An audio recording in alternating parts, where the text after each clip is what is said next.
بسم اللہ الرحمن الرحیم اعوذ باللہ من الشیطان اللعین الرجیم بسم اللہ الرحمن الرحیم وبہ نستعین وہو خیر ناصر ومعین الحمدللہ رب العالمین وصلی اللہ علی محمد وآلہ الطیبین الطاہرین۔ ہماری گفتگو کتاب المقاصد کے دوسرے حصے کتاب البیع کے مباحث میں جاری ہے، اور آج کے اس درس کا عنوان منافع غیر مستوفات کے عدم ضمان کے متعلق مزید گفتگو ہے۔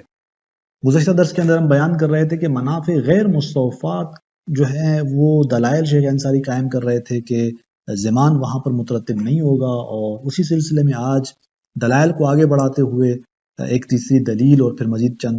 دیگر نکات کو ذکر کرتے ہیں۔ تو اس طرح ہمارے آج کے اس درس کے اہم مطالب میں سے ایک مطلب جو ہے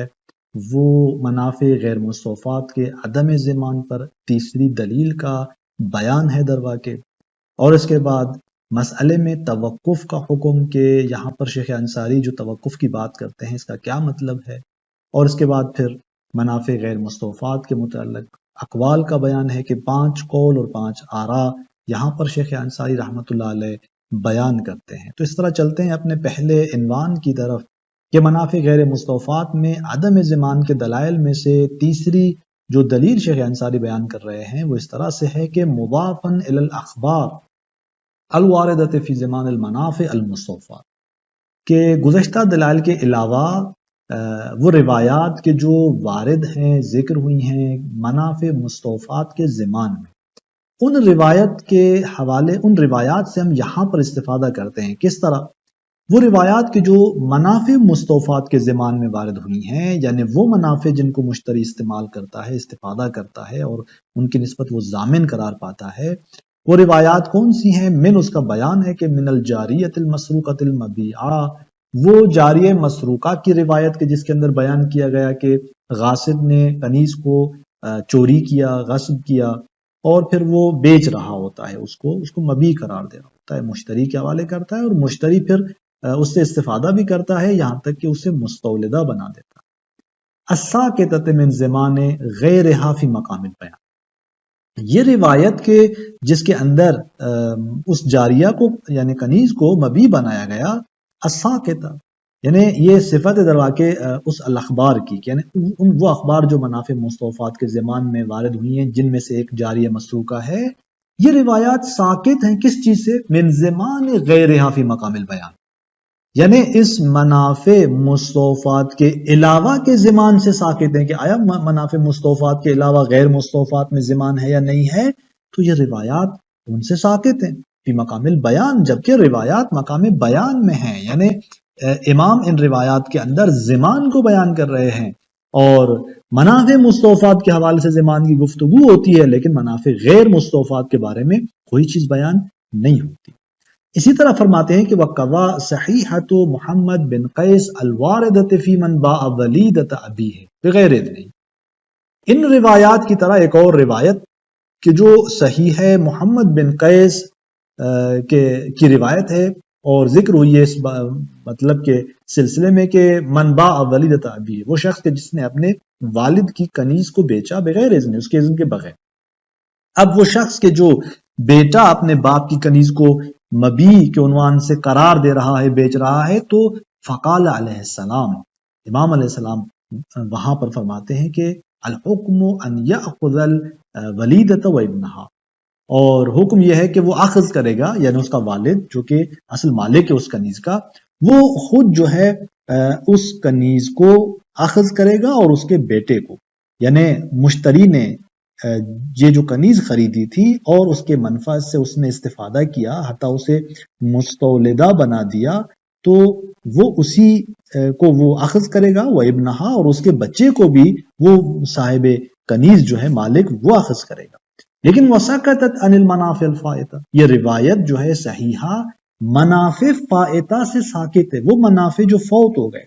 یعنی وہ کنیز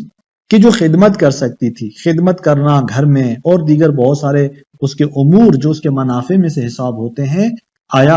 وہ ان منافع کی نسبت اگر اس نے استفادہ نہیں کیا ضامن ہے وہ مشتری یا نہیں ہے؟ یہ روایت اس سے ساکت۔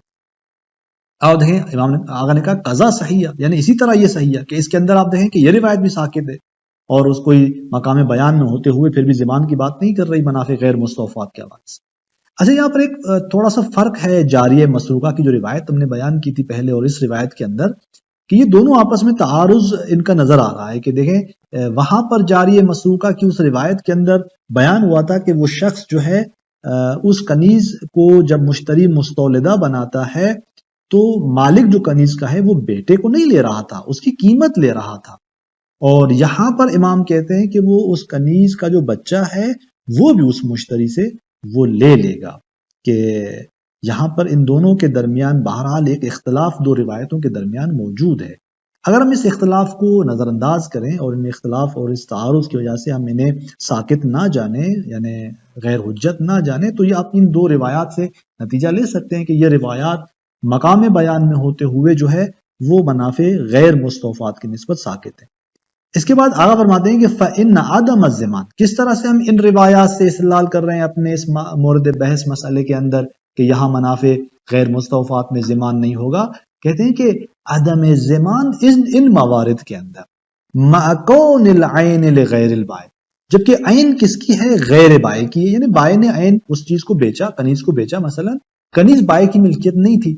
بائع کے علاوہ اس کا مالک کوئی اور تھا، اس کے باوجود یہ کنیز جو بائع نے بیچی ہے، ان موارد میں بات کس کی جا رہی ہے؟ عدم زمان، یعنی بات منافع غیر مستوفات کے حوالے سے جو ہے وہ زمان کی کوئی بات نہیں کی جا رہی۔ فرماتے ہیں کہ یوجب عدم الزمان ہونا بے طریق اولا، جب ان موارد میں منافع غیر مستوفات کی نسبت زمان نہیں ہے تو یہ عدم زمان ہماری اس محل بحث میں اقتضا کرتا ہے عدم زمان کا بے طریق اولا، یہاں پر زمان نہیں ہونا چاہیے۔ کیوں؟ اس لیے کہ دیکھیں ہمارے اس ما نحن فی مورد بحث مسئلے کے اندر خود وہ بائع مالک ہے، مالک خود اپنی چیز دے رہا ہے مشتری کو، ولو وہاں پر عقد فاسد ہے، لیکن معاملہ جو ہو رہا ہے وہ دو مالک کے درمیان ہو رہا ہے، خود بائع، خود وہ مالک ہے بائع، وہ دے رہا ہے اپنا گھر، اپنی چیز مثلا اس مشتری کو،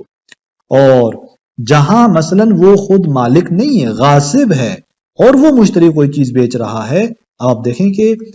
وہاں پر ہم کہتے ہیں کہ منافع غیر مستوفات کی نسبت مشتری ضامن نہیں ہے، تو ہمارے اس مورد بحث مسئلے میں جہاں خود مالک وہ چیز دے رہا ہے بے طریقے اولا یہاں پر زمان کی بات کی جائے گی۔ تو بس ان روایات سے بھی آغا فرماتے ہیں کہ ہم اولویت کی بنیاد پر یہ استفادہ کر سکتے ہیں کہ منافع غیر مستوفات میں زمان مشتری پر نہیں ہے۔ اس کے بعد آغا شیخ انصاری رحمۃ اللہ علیہ منافع غیر مستوفات کے حوالے سے ایک توقف کی بات کرتے ہیں اور اس سلسلے میں فرماتے ہیں کہ والانصاف، یعنی حق اور حقیقت یہ ہے کہ انصاف یہ ہے کہ ان للتوقف فی المسئلہ، اس مسئلے میں توقف کرنا، یعنی کوئی حکم زمان یا عدم زمان کے حوالے سے نہ دینا، کما فی المسالک تبعا للدروس، جیسا کہ مسالک کے اندر ہے دروس کی اتباع کرتے ہوئے، یعنی شہید ثانی نے مسالک کے اندر بھی اسی طرح یہ بات کی ہے اور اتباع کی ہے شہید اول کی دروس کے اندر، وہ تنقیح، اور اسی طرح اتباع کرتے ہوئے فاضل مقداد کی کتاب تنقیح کے اندر کہ جو فاضل مقداد نے بات کی ہے اسی کی اتباع کرتے ہوئے فرماتے ہیں کہ ان للتوقف فی المسألۃ مجالا، یعنی اس توقف کے لیے مسئلے کے اندر توقف ہو، توقف کیا جائے زمان اور عدم زمان کی نسبت حکم کے حوالے سے، فرماتے ہیں کہ مجال، اس کی گنجائش موجود ہے، انصاف یہ ہے کہ اس توقف کی گنجائش یہاں پر موجود ہے، امکان موجود ہے۔ وَرُبَمَا يَظْهَرُ مِنَ الْقَوَائِدِ فِي بَابِ الْغَصْبِ عِنْدَ التَّعَرُّضِ لِأَحْكَامِ الْبَيْعِ الْفَاسِدِ، پھر فرماتے ہیں کہ کبھی ظاہر ہوتا ہے قواعد سے، یعنی علامہ کی جو کتاب قواعد ہے اس سے، باب غصب کے اندر، عند تعرض، کب؟ جب وہ متعرض ہوتے ہیں، بحث کرتے ہیں بیع فاسد کے احکامات کو، جہاں وہ بیع فاسد کے احکامات کو متعرض ہو رہے ہیں باب غصب کے اندر، وہاں سے جو بات ظاہر ہے کیا ہے کہ اختصاص الاشکال والتوقف بصورت علم البائع، ہم نے تو کہا کہ توقف کے لیے مجال ہے، اور پھر انہوں نے اشکال اور توقف کا جو مخصوص کیا ہے جس صورت سے، آپ فرماتے ہیں کہ ان کی اس کلام اور کتاب سے ظاہر کیا ہے کہ اشکال اور یہ توقف مخصوص ہے اس صورت کے ساتھ کہ جہاں بائع جو ہے وہ عقد کے فساد کی نسبت آگاہ اور عالم ہے، بس ایک مرتبہ آپ نے عرض کیا کہ اس مسئلے میں یا تو اس عقد فاسد کی نسبت بائے آگاہ ہے یا بائے آگاہ نہیں ہے، بطور مطلق ہے، لیکن اشکال اور توقف کی بات وہاں کی انہوں نے کہ جہاں بائے جو ہے وہ آگاہ ہے، عالم ہے۔ علی مستظہرہ السید العمید والمحقق الثانی من عبارت الکتاب، فرماتے کہ اس بات کی بنیاد پر کہ جس کا استظہار کیا ہے سید عمید نے، یعنی صاحب کنز الفوائد نے، اور محقق ثانی یعنی صاحب جامع المقاصد نے، من عبارت الکتاب، اسی کتاب کی عبارت سے۔ کون سی کتاب؟ یعنی قواعد، علامہ کی اس قواعد کتاب کی اس عبارت سے اسی مطلب کا استظہار کیا ہے سید عمید اور محقق ثانی نے۔ کس بات کا؟ کہ توقف کا یہ جو مسئلہ ہے، اس مسئلے کے اندر اشکال اور توقف کی جو بات ہے یہ مخصوص ہے ایسی صورت سے کہ جہاں بائے کیا ہو؟ آگاہ ہو۔ لیکن وعن الفخر، فرماتے ہیں کہ فخر الدین جو کہ خود علامہ کے فرزند ہیں، ان کی جانب سے جو بات نقل ہے وہ کیا ہے کہ حمل الاشکال فی العبارت علی مطلق صورت عدم الاستیفاء، قواعد کی اس عبارت کے اندر جو اشکال اور توقف کی بات ہے اس مسئلے کے اندر، یہ حمل ہے کس پر؟ یعنی عدم استیفاء کی صورت کے اطلاق یعنی مطلق پر، یعنی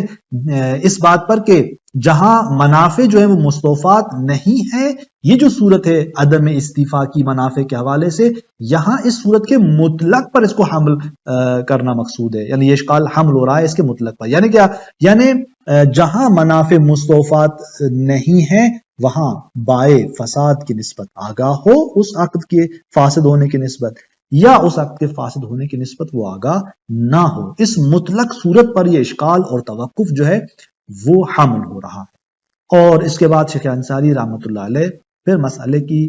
جم بندی کرتے ہیں اس مسئلے کو، اور اقوال اور آراء کا یہاں پر کچھ خلاصہ ہمارے سامنے بیان کرتے ہیں۔ فتحصل من ذلك کلی، فرماتے ہیں کہ گزشتہ ہمارے اس تمام بیانات سے، باتوں سے کہ جہاں پر ہم نے منافع غیر مستوفات کے حوالے سے زمان کی بات کی، غیر زمان کی بات کی، دلائل جو پیش ہوئے، یہ تمام تر طولانی گفتگو سے جو نتیجہ نکلتا ہے وہ یہ کہ ان الاقوال فی زمان المنافع الغیر المستوفات خمسہ، کہ منافع غیر مستوفات کے زمان کے سلسلے میں کہ آیا مشتری ضامن ہے ان منافع کا کہ جس کا اس نے استعمال نہیں کیا، یا ضامن نہیں ہے، 5 جو ہیں وہ اقوال موجود ہیں، 5 آراء موجود ہیں۔ الاول الزمان، پہلی جو رائے ہے وہ زمان کی ہے، وَكَأَنَّهُ لِلْأَكْثَرِ، اور گویا کہ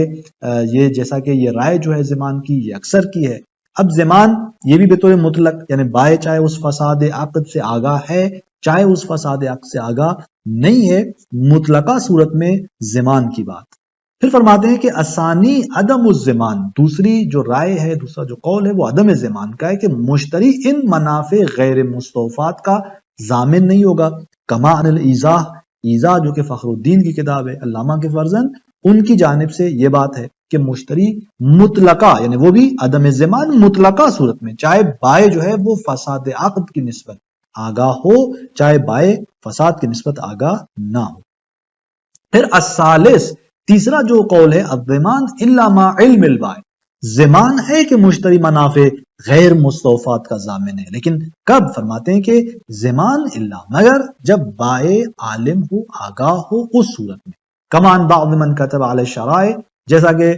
یہ بعض ان بزرگان سے یہ بات ظاہر ہوتی ہے کہ جنہوں نے شرائع پر شرح کی ہے، کتبہ کچھ لکھا ہے شرائع پر، یا تو محشین ہیں شرائع کے یا تو شارحین ہیں اس شرائع کے، ان کے کلام سے یہی بات ظاہر ہے کہ زمان ہے اس صورت میں جب بائع جو ہے وہ عالم ہو اسی عقد کے فساد کا۔ الرابع، اور چوتھا جو نظریہ ہے، التوقف فی هذه الصورہ، اسی صورت میں توقف، یعنی جہاں بائع جو ہے وہ عالم ہے عقد کے فساد کا، اسی علم بائع کی صورت میں مسئلے کے اندر زمان اور عدم زمان کی نسبت توقف جو ہے اس کا نظریہ پایا جاتا ہے۔ کما استظہرہ جامع المقاصد، جیسا کہ جامع المقاصد جو ہے یعنی محقق ثانی، وہ سید العمید، اور سید عمید نے جو ہے صاحب کنز الفوائد، انہوں نے استظہار کیا اس مسئلے کو، میں نے عبارت القواعد، علامہ کی کتاب قواعد کی اس عبارت سے جس کا گزشتہ سلائیڈ کے اندر تذکرہ ہو چکا۔ اس کے بعد الخامس، 5 اقوال میں سے 5واں قول، التوقف مطلقہ، یہاں اشکال و توقف کی بات ہے کہ لیکن یہ کیا؟ مطلقہ، یعنی چاہے بائع عالم ہو اس عقد کے فساد کی نسبت یا بائع جو ہے وہ عالم نہ ہو، مطلقہ صورت میں توقف کی بات ہے. وہ کما عن الدروس، جیسا کہ شہید اول نے دروس کے اندر یہی بات کی ہے. وہ تنقیح، اور اسی طرح فاضل مقداد نے تنقیح کے اندر یہی بات کی ہے. والمسالک، شہید ثانی سے مسالک کے اندر یہی بات ہے. اور محتمل القواعد، قواعد کے احتمالات میں سے ایک مورد یہ ہے، قواعد کے چند احتمالات مد نظر ہے، ان میں سے ایک مورد جو ہے وہ یہ ہے کہ یہاں پر وہ شخص جو ہے ضامن ہوگا یا ضامن نہیں ہوگا. اس سلسلے میں توقف جو ہے وہ استفادہ ہوتا ہے اسی عبارت سے. کما یظہر من فخر الدین، فرماتے ہیں کہ جیسا کہ فخر الدین سے یہی مطلب جو ہے وہ ظاہر ہے کہ انہوں نے قواعد سے اس طرح کا استظہار کیا تھا. اور اسی طرح یہ چند باتیں یہاں تمام ہوتی ہیں. پھر اسی منافع غیر مستوفات کے حوالے سے چند اہم کچھ اور نکات بھی ہیں کہ جس کو ہم اگلے درس کے اندر بیان کرتے ہیں. والسلام علیکم ورحمۃ اللہ وبرکاتہ.